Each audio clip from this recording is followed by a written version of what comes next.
Hi, I'm Chef Aaron Roth, and welcome to Mrs. Joe's Petite Eats Patisserie and Cafe here in Tyson's Corner, Virginia. Today I'm going to show you where some of our food comes from.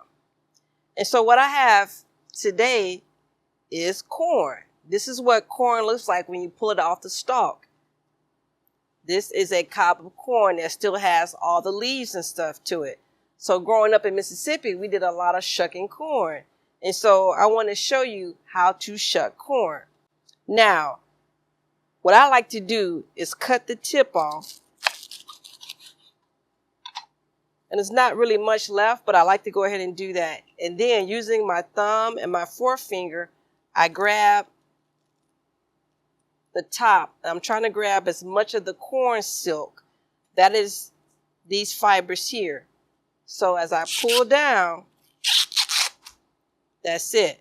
Then I use my thumb and I pull this down. Just 1 minute.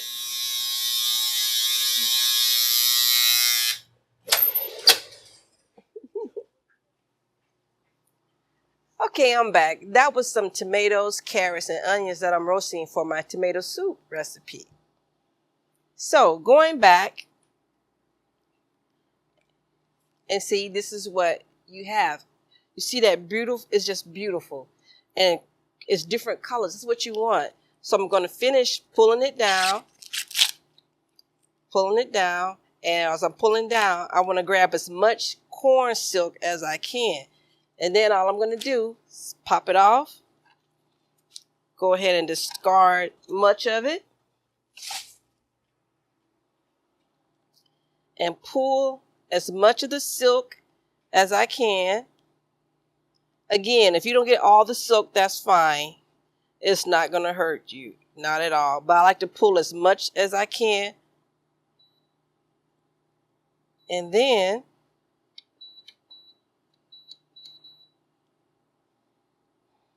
let me get some more of this off.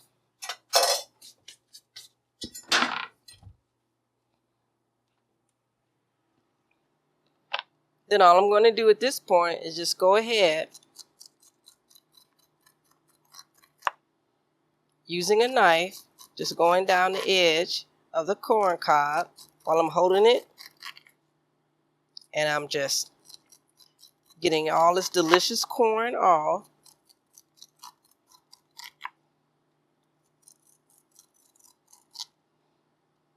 Yep. So I'm placing this in the pot that I have with my other corn cobs that we're doing for our other recipe, how to make corn chowder. So be sure to find that recipe, and so you can utilize all the things that I've shown you. So thank you for tuning in and checking out how to shuck corn. See you soon.